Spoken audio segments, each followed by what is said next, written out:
신약성경 야고보서 4장 13절에서 17절까지 말씀,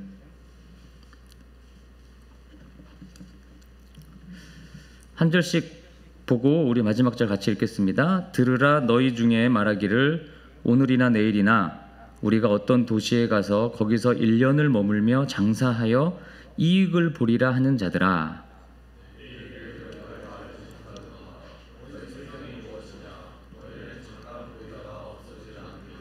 너희가 도리어 말하기를 주의 뜻이면 우리가 살기도 하고 이것이나 저것을 하리라 할 것이거늘.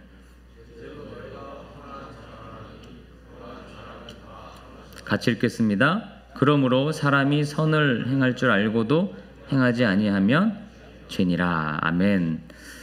예, 오늘은 2023년 마지막 주일로 예배드리고 또 마지막 날이기도 합니다. 하나님 앞에 그 어느 때보다도 좀 경건한 마음으로 그래도 예배드릴 수 있는 날이 아닐까 생각이 들어요. 왜냐하면 한 해를 이렇게 돌아보면 솔직히 하나님이 기뻐하시는 삶을 살았다기보다는 그냥 내 뜻대로 내가 원하는 대로 주인 되신 하나님이 계심에도 그냥 내 뜻대로 살았기 때문에 회개하는 마음으로 예배를 드릴 수 있는 시간이라서 더욱 그렇습니다. 우리 인간은 영적인 존재이기 때문에 외형적으로도 그렇고 이렇게 뭔가 엄숙한 곳에 가면 좀 분위기도 마음도 엄숙해집니다. 이거는 교회를 다니는 사람들뿐만 아니라 일반 세상 사람들도 그렇습니다. 큰 사원이나 또 큰 절 같은 데 가면 나도 모르게 뭔가 좀 이렇게 경건한 마음이 생기잖아요. 또 어떤 존재나 어떤 시간에 처음과 마지막, 끝을 대할 때도 영적인 깊은 교감이 발생합니다. 한 인간의 탄생, 또 한 인간의 죽음 앞에 우리가 영적인 존재가 되지요. 뿐만 아니라 한 해를 마감하는 오늘, 그리고 또 한 해를 시작하는 내일 우리의 마음이 그렇습니다. 여러분 10년 후에는 어떨까요? 여러분 10년 후에는 어디 계실까요? 아마 이 자리에서 같이 우리가 10년 후에도 이 자리에 같이 함께 있을 사람들은 여기 없을 것 같아요. 우리는 다 10년 후에 부대에서 아니면 또 여러분 각자의 자리에서 우리가 그렇게 살아가고 있겠죠.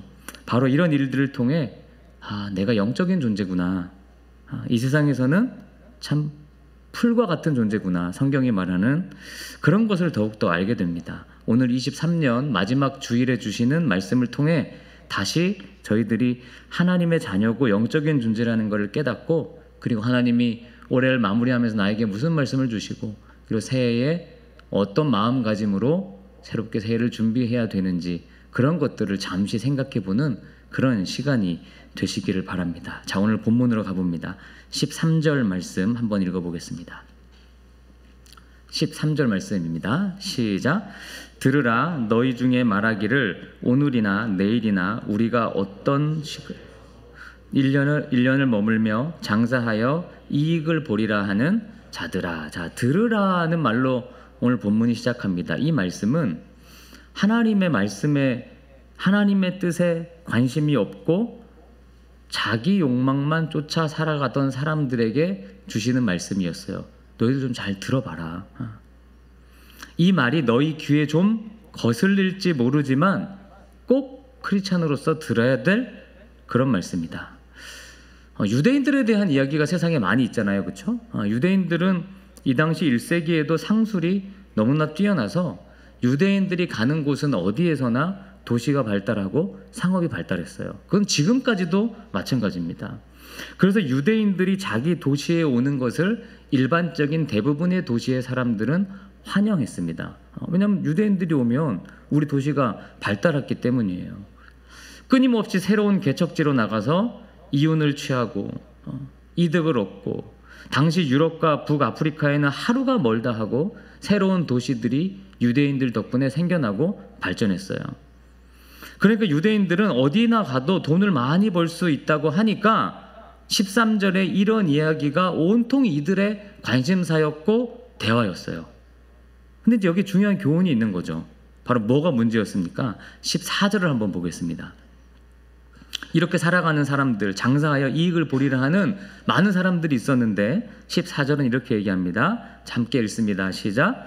내일 일을 너희가 알지 못하는도다. 너희 생명이 무엇이냐? 너희는 잠깐 보이다가 없어지는 안개니라. 그러니까 유대인들의 야, 우리 저기 가면 돈 벌 수 있어, 어디 가면 잘 될 것 같아 라고 하는 이런 계획 속에 하나님이 없었다는 거예요. 자기들이 계획은 많이 세웠지만 하나님이 없었어요. 야, 이렇게 하면 우리가 돈 벌 수 있겠지? 전혀 하나님을 염두에 두지 않았고, 또 하나는 생명의 문제를 너무나 소홀하게 다루었습니다. 내일 일은 우리의 영역이 아니라 하나님의 영역인데, 여러분 내일 어떻게 될까요? 1월 2일 시험 볼 수 있을까요? 내일은 우리의 영역이 아니라는 것이 하나님 말씀인데, 하나님을 뺀 인간의 계획이 얼마나 헛되냐는 거예요. 그래서 14절은 우리를 뭐라고 표현했냐면 잠깐 보이다가 없어지는 안개라고 했습니다. 여러분, 안개가 막 진하게 그렇게 껴 있다가도 한번 안개가 사라지기 시작하면 어떻게 되죠? 아주 순식간에 안개가 사라집니다.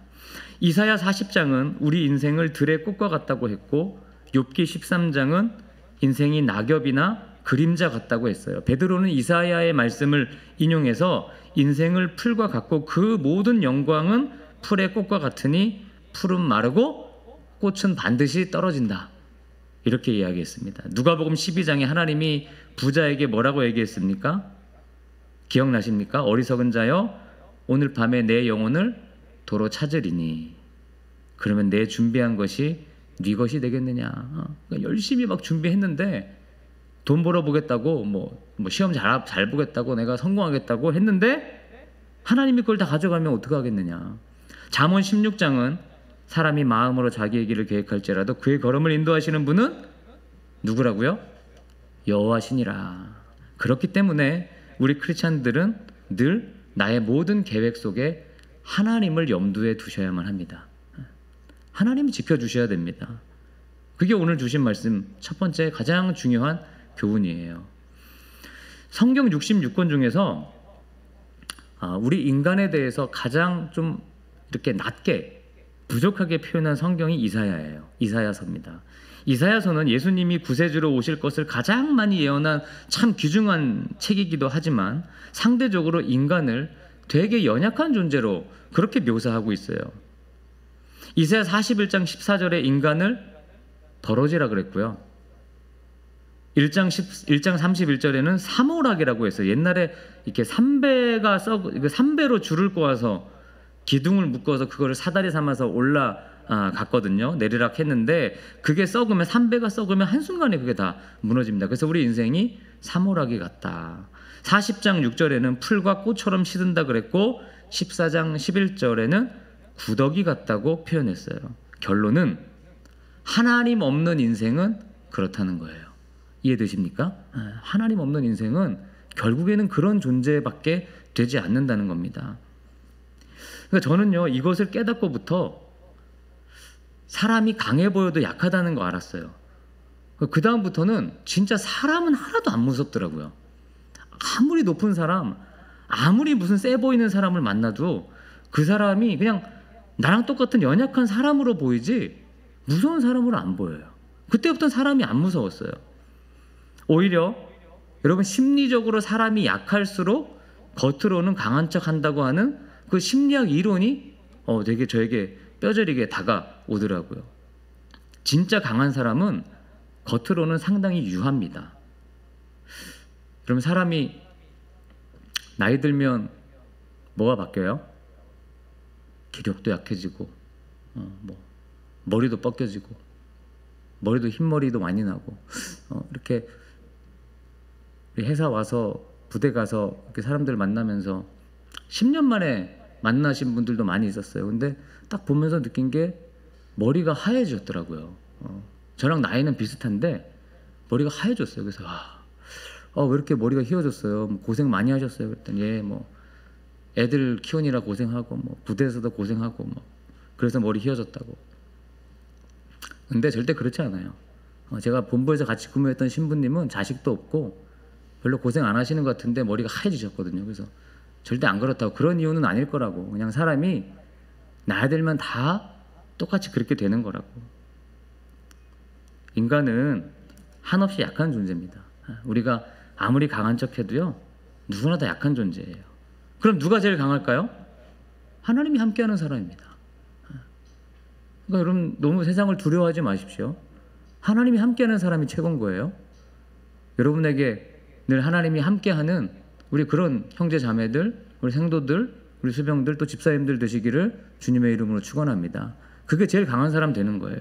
자, 오늘 본문 다시 가볼까요? 15절과 16절입니다. 15절과 16절 읽겠습니다. 시작. 너희가 도리어 말하기를 주의 뜻이면 우리가 살기도 하고 이것이나 저것을 하리라 할 것이거늘 이제도 너희가 허탄한 자랑을 하니 그러한 자랑은 다 악한 것이라. 그러니까 주님의 뜻으로 하나님께 맡기고 의탁하고 그런 믿음으로 살아야 되는데, 우리가 겉으로는 주님의 뜻대로 살고 죽는다고 하면서도 너희들은 왜 그렇게 허탄한 자랑만 하면서 사니? 왜 그러니? 뭐 세상에선 그럴 수 있죠. 그렇지만 우리가 교회에 오면요, 하나님 자랑해야 되고 하나님이 나랑 어떻게 함께 하셨는지 그런 얘기 해야 됩니다. 오늘 이렇게 교회에 와서 예배 드리는 것이 저나 여러분이나 우리가 뭐 잘나고 대단해서 여기 온 거 아니잖아요. 그렇죠? 하나님 때문입니다. 그러니 허탄한 자랑하지 말고 하나님 자랑하라는 거예요. 하나님 자랑. 그렇게 이게 저는 군 생활하면서 그런 거 되게 힘들더라고요. 저 개인적인 성향이기도 한데, 뭐 어떤 행사를 하고 그러면 이렇게 군 생활 오래 하신 분들 또 이렇게 위에 분들이 나와서 앞에 와서 뭐 얘기하잖아요. 뭐 이렇게 축사하고 뭐 그런 거를 이렇게 하면 어떤 분들 너무 이렇게 길게 하시는 분들이 있어요. 한 번은 어떤 예배를 드리는데 설교는 15분 끝났는데 그 다음에 아주 이제 선배 어떤 분이 오셔서 축사를 하는데 축사도 15분 하시더라고요. 제가 뒤에서 이렇게 얘기했어요. 근데 이제 본인 30년 전에 그 부대에 군생활 했던 얘기를 하시는 거예요. 아무도 듣기 싫어해요. 아무도 그거 듣고 싶어하는 사람이 없어요. 근데 막 얘기하는 거예요. 제가 그만하시라고. 뒤에 시간 됐다고. 배 뜬다고, 배 나가야 된다고. 여러분 내 얘기하는 거 그렇게 별로 안 좋아해요, 사람들이. 특히 젊은 애들은요 더더욱 싫어합니다. 그래서 저의 좌우명이 있어요. 내 얘기 하지 말자. 별로 그런 얘기 하지 말자. 그게 좌우명입니다. 그래서 가능한 말하지 말자. 말 안 하는 거 그거 제일 좋아하더라고요. 그런데 해야 될 일은 있습니다. 해야 될 얘기는 있습니다. 하나님이 하신 일을 자랑하라는 거예요. 내 인생에 하나님이 어떤 일을 하셨는지 그런 얘기 해야죠. 그게 제일 중요한 거죠. 여러분 군 생활에 하나님이 어떻게 하셨는지 이런 얘기 하라는 겁니다. 그래서 본문에 그렇지 않은 이야기들에 대해 허탄한 자랑을 한다고 했습니다. 허탄한 거, 필요 없는 거, 도움 안 되는 거, 사실은 의미 없고 별로 안 듣고 싶은 거, 하나님 없는 얘기, 그것은 분명히 악한 거다. 그러니까 우리 크리스찬들에게 악한 거는요 다른 게 아닙니다. 하나님이 빠지면 악한 거예요. 간단합니다. 하나님이 함께하는 사람이 제일 강한 사람이라고 그랬잖아요. 반면에 악한 거는 뭐냐? 하나님 빠진 겁니다. 하나님 빠진 얘기하는 거, 하나님 빠진 일을 하는 거. 그래서 유명한 말이 있어요. 성자는 참회록을 쓰고 악인은 자서전을 쓴다. 그러니까 내 얘기 해봤자 별로 중요하지 않아요. 우리는 참회하고 하나님이 함께 하신 얘기들을 하는 사람들입니다. 그래서 어떤 사람들 이렇게 만나면 1시간이고 2시간이고 자기 얘기 하는 사람들이 많은데 가능하면 하나님 얘기 하는 연습을 하는 거죠. 하나님의 뜻은 성경을 통해서 하나님이 우리에게 주셨습니다. 그래서 성경을 읽는 것이고 성경 공부하는 거고 오늘도 하나님의 말씀을 듣는 겁니다. 여러분 나폴레옹 아십니까? 나폴레옹이 러시아 이제 마지막에 러시아 침공 계획을 말했을 때 가까운 참모한 사람이 말리면서 황제요 이제 좀 그만하십시오. 이제 좀 만족스럽지 않으십니까? 이 정도 얻었으면. 아무리 사람이 계획을 해도 신의 허락 없으면 불가능한 일 아니겠습니까? 그렇게 조언을 했대요. 이때 나폴레옹이 한 유명한 말이 있죠. 뭐라고 했죠? 아는 분. 그때 나폴레옹이 뭐라고 대답했죠? 내 사전에 불가능은 없다. 나는 계획도 하고 성취도 한다. 아주 유명한 대답을 한 것으로 전해집니다. 그러나 우리가 역사를 통해 잘 아는 것처럼 그의 러시아 원정이 결국 그가 몰락하는 시작이 되고 말았던 거죠. 센트 헬레나의 고독한 섬에서 나도 부족한 인간이구나라는 인간의 한계를 자각해야 했습니다. 그래서 주님의 뜻이 중요한 겁니다. 내 인생에 있어서 하나님을 주인으로 삼는 겁니다. 하나님의 아들 예수님이 구체적으로 내 인생의 주인이 되셔야 합니다. 그래서 우리는 기도할 때마다 예수님을 주라고 부릅니다. 그러면 우리의 계획 수립의 주인 되신 그분의 뜻이 이루어집니다. 그래서 주일날 오는 거예요. 왜? 한 주도 내 뜻대로 안 살고 주님 뜻대로 살기 위해서 하나님 주님 뜻대로 살 수 있도록 도와주세요. 그렇게 기도하는 겁니다. 뭐 시험 잘 보게 해주세요 이런 기도가 아니라 하나님이 시험을 통해서도 하나님의 뜻이 나에게 이루어질 수 있도록 도와주세요. 왜냐하면 하나님이 주인이시니까요. 제 뜻이 이루어지는 것은 중요하지 않습니다. 하나님의 뜻 이루어주세요. 그것이 우리 크리스천들의 모습입니다. 그런데 뭘 해도 하나님께 기도 한번 하지 않고 이사를 가도 그렇고 자녀들의 진로 문제도 그렇고 내 인생의 계획도 그렇고 하루를 살아가는 데 있어서 한 번도 그런 하나님의 뜻을 묻는 기도도 없고 하나님의 말씀을 실천하고자 하는 그런 자세가 없다면 바로 그런 사람들을 뭐라고 부르느냐면 실천적 무신론자들이라고 부릅니다. 그러니까 막상 교회는 다니지만 실천할 때는 하나님의 뜻을 하나도 고려하지 않는 거죠. 오늘 마지막입니다. 본문 17절을 읽어보겠습니다. 다 같이 읽습니다. 17절 시작. 그러므로 사람이 선을 행할 줄 알고도 행하지 아니하면 죄니라. 하나님의 뜻을 행할 줄 알면서도 행하지 않는 것은 죄다. 자, 야고보다운 메시지입니다. 야고보서를 아시는 분은 야고보서의 주제가 뭡니까? 행함이 없는 믿음은 죽은 믿음이라는 거잖아요. 그러니까 우리도 하나님의 뜻을 행해야 된다는 거는 너무 잘한다. 다 알죠, 알기는. 수없이도 하나님 말씀을 듣고 그런데 정말 그것을 행하며 사십니까? 라고 묻는다면 거기에는 퀘스천 마크가 있는 거죠. 정말 사랑하는지, 정말 희생하는지, 정말 기도하는지, 정말 하나님의 계획을 내 계획에 넣는지, 그것은 실천적인 거니까요. 만약 그렇게 안 한다면 그것은 하나님께 죄를 짓는 거다라는 뜻입니다. 우리가 그렇게 성경대로 살지 않으면서 교회 다닌다고 말하는데 그건 잘못된 거라는 거예요. 그래서 오늘도 이렇게 들은 말씀이 있다면 그냥 넘기지 마시고 꼭 여러분이 해야 될 일들을 한번 메모해 보십시오. 요즘은 세상에 특히 기독교가 많은 지탄을 받죠. 또 이단도 많고 그리고 가짜 리더들도 너무나 많은 시대에 삽니다. 근데 양의 탈을 쓴 그런 악한 지도자들이 많은 시대라고 성경에서 옛날에도 그랬고 지금도 그러는데 여러분 그걸 어떻게 구분할 수 있는지 아세요? 되게 간단한 또 하나의 방법이 있습니다. 뭐냐면 여러분이 목사님의 말씀을 듣는 여러분이 거룩한 삶을 살려고도 하지 않고 또 주님을 닮은 모습으로 바뀌어가고 있지 않다면 여러분에게 설교했던 많은 목사님들은 진짜가 아닐 가능성이 큽니다. 제가 깨달아 보니 그렇더라고요. 그 목사님 또한 삶에서 그렇게 주님을 닮으려고 했던 싸움이 없었을 가능성이 상당히 큽니다. 다는 그렇지 않을지라도 교인들은 진짜 그렇게 사는 목사님의 설교를 들으면 삶이 거룩하게 바뀌든지 아니면 그게 아니라면 진짜로 그 교회를 떠나야 됩니다. 둘 중에 하나입니다. 물론 우리는 알아서 떠나고 오고 가는 좋은 그런 점이 있기도 하지만 내 믿음이 자라고 있지 않다면 거기에는 분명 문제가 있는 겁니다. 믿음이 자라야 됩니다. 17절을 다시 보세요. 알고도 행하지 않으면 그것은 죄다. 여러분 어떤 생각하세요? 많이들 얘기해보면 목사님 좀 더 연습하고 하겠습니다. 좀 더 돈 번 후에 할게요. 좀 더 군생활 좀 더 열심히 해보고 그 다음에 할게요. 뭐 등등 참 많은 이야기들을 합니다. 그런데 늘 하나님 안에 기회가 항상 있는 것은 아닙니다. 하나님의 뜻은 지금 이곳에서 행해야 됩니다. 하나님이 주신 뜻이 있다면 바로 여기서 행해야 됩니다. 어떤 신문에 났던 기사 하나 소개하고 결론하고 말씀을 맺을게요.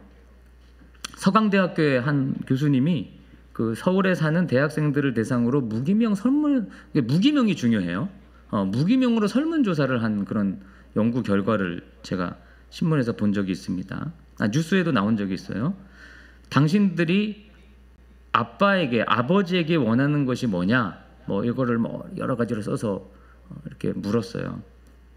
근데 40% 이상이 머니라고 대답했어요. 머니, 돈이다. 그러니까 아버지에게 진짜 원하는 게 뭐냐? 머니다. 뭐 아버지의 경험이라든지, 뭐 아버지의 믿음이라든지, 뭐 그런 게 사랑이라든지 그런 게 아니라, 뭐 그런 게 많이 나왔죠. 근데 한 40% 넘게가 돈이라고 적었어요.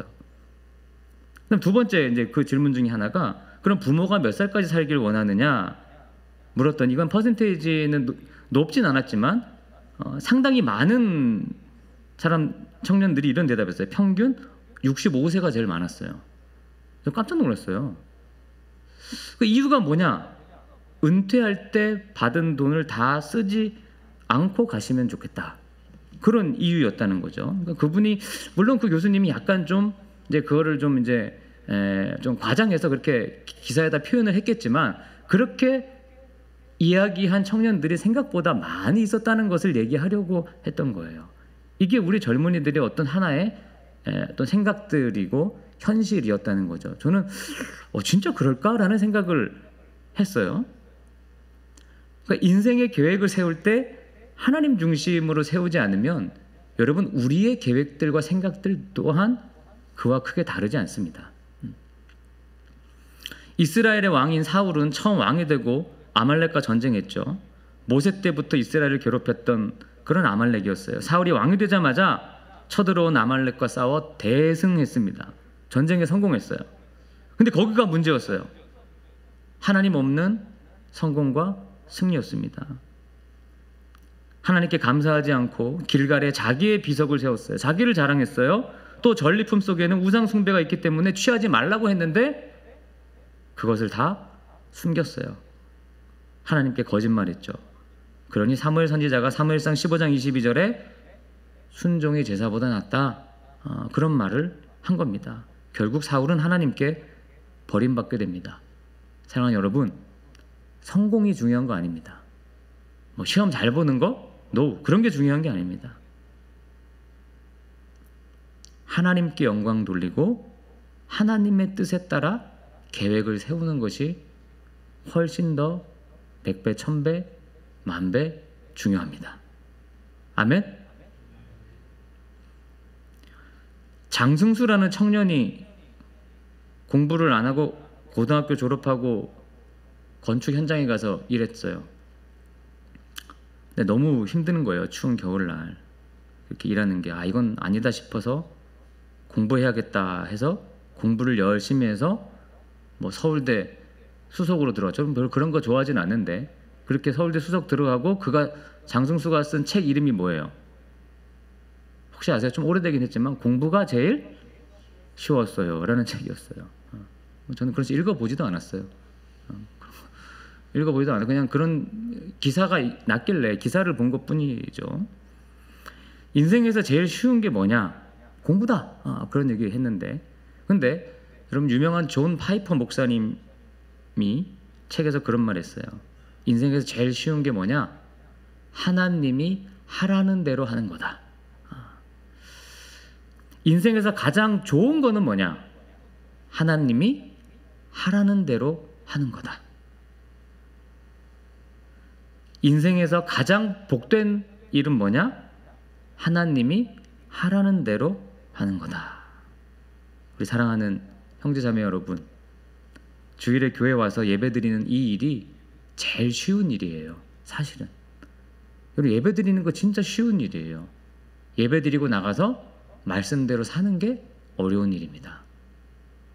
그럼에도 오늘 이 예배를 통해 하나님 하라는 대로 하는 것이 인생의 가장 중요한 일임을 여러분 깨닫고, 예배가 마치면 이제 곧 2024년이 올 텐데 하나님 하라는 대로 한 해를 살아가는 여러분 모두가 되시기를 바랍니다. 하나님 중심으로 계획하고 하나님 중심으로 2024년을 설계하고 하나님 중심으로 말하고 하나님 중심으로 행동하는 저와 여러분 되시기를 주님의 이름으로 축원합니다. 기도하겠습니다. 하나님, 저의 계획 속에 늘 하나님이 잊혀질 때가 너무도 많습니다. 부족한 저희들 용서해 주시고 한 해도 참 부족하지만 이렇게 지켜주시고 이 자리까지 오게 해주신 것 감사드립니다. 새해에는 더욱더 하나님 중심으로 생각하고 행동하고 계획하고 말하고 전진하는 우리 모두가 되게 하여 주시옵소서. 주님, 다시 한번 감사드립니다. 예수님의 이름으로 기도드렸습니다. 아멘. 우리 함께